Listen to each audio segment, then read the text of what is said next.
السلام علیکم everyone, this is Shireen Hussain and you are watching my video on my YouTube channel days and nights of Islamabad. آج میں ایک جگہ کھانا کھانے کے لیے آئی ہوں اور جب تک کھانا نہیں آ رہا تو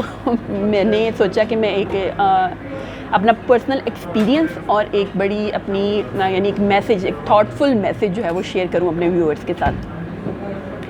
جب ہم غصے میں ہوتے ہیں نا, یا ہم کسی چیز کو شک کی نظر سے دیکھ رہے ہوتے ہیں, تو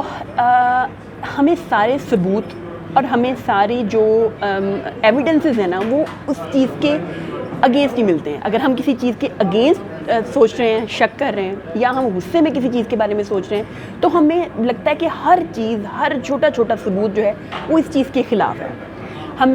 حدیث میں بھی آتا ہے کہ غصے کے حالت میں کوئی فیصلہ نہ کریں. اس کی وجہ ہی یہ ہے کہ غصے کی حالت میں انسان کی سوچنے سمجھنے کی صلاحیت معاف ہو جاتی ہے, اور انسان کو ہر چیز اس کی اپنی جو اس نے غصے کی حالت میں سوچی ہوئی چیز ہوتی ہے اس کی فیور میں لگتی ہے. میرے ساتھ آج ایک ایسا ہی ایک انسیڈنٹ ہوا. میں نے ایک رینڈملی میری ایک چیز تھی, ایک ایونٹ تھا جس کو میں نے انویسٹیگیٹ کرنے کی کوشش کی, اور میں اس میں نیگیٹو سوچ رہی تھی, اور میں اس کے بارے میں یہی سوچ رہی تھی کہ یہ شک کی نظر سے دیکھ رہی تھی. جب میں نے اس کو انویسٹیگیٹ کیا تو میں حیران رہ گئی کہ اتنے سارے ثبوت کہ میں بس ایک اس بات کا انتظار کر رہی تھی کہ آگے سے مجھے جو فائنل پروف ملنا ہے نا وہ یس کی فارم میں ملنا ہے. اور ایک دم جس بندے سے میں اس بارے میں ڈیٹیل پوچھ رہی تھی اس نے مجھے نو میں کہہ کے اس چیز کی ایویڈنس بھی دیے, اور جب میں نے اپنے اور اس کے ایویڈنس کو میچ کیا, وہ بھی اپنی جگہ پہ 100% صحیح کہہ رہا تھا, میں بھی اپنی جگہ پہ 100% صحیح کہہ رہی تھی. لیکن چونکہ میں شک کی وجہ سے اور ظاہر ہے کہ ہڈن غصے کی وجہ سے اس کو سچویشن کو اپنے حساب سے انالائز کر رہی تھی, دیٹ از وائی میرا میں کسی اور اس کو کسی اور پرسپیکٹیو سے دیکھ ہی نہیں رہی تھی. تو میرے لیے یہ بہت آج ایک لائف لیسن مجھے ملا ہے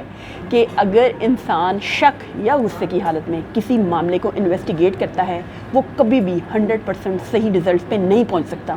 جب تک اس کو پراپر طریقے سے وہ اس کا ایک اتھینٹک سورس سے اس کا جواب نہ لے لے. تو صرف اور صرف اپنی شک, چاہے آپ کے پاس سارے ثبوت ہوں, وہ جیسے کہتے ہیں نا آنکھوں دیکھا جھوٹ ہونا, آج میرے ساتھ ایگزیکٹلی وہ ہوا, میرا آنکھوں دیکھا جھوٹ ہوا ہے. اور وہ باتیں بھی جھوٹ نہیں تھی, جو میرے پاس ایویڈنس تھے وہ بھی سچ تھے, لیکن کنکلوژن وہ نہیں تھا جو کنکلوژن اس سے میں نکال رہی تھی. تو یہ میرا میسیج ہے کہ شک اور غصہ, ان دونوں چیزوں سے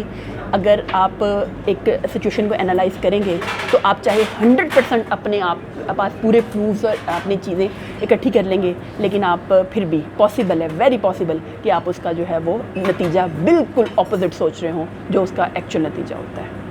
لیکن بہرحال یہ بھی ہے کہ انسان اس لیول پہ کہ وہ ایک شک اور ایک غصے میں آتا ہے, اس کے پیچھے بھی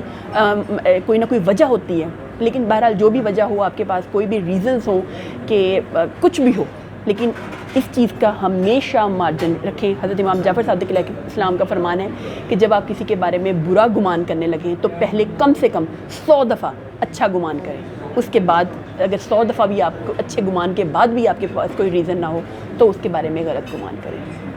تو یہ میرے آج بہت یہ ایک میرے لیے, میں whenever I will get a chance I will apologise to that person جس کے بارے میں نے یہ سوچا, whenever I will get a chance. لیکن یہ بہت زیادہ میرے لیے ایک شاکنگ اور ایک وہ تھا کہ جس کو میں نے سوچا کہ میں اپنے ویورز کے ساتھ شیئر کروں. So keep watching my videos and comment below کہ کیا آپ کے ساتھ کبھی ایسا ہوا ہے کہ آپ نے غصے اور شک کی وجہ سے کوئی فیصلہ لیا ہو اور بعد میں آپ کو پتہ چلا ہو کہ آپ بالکل غلط سوچ رہے تھے.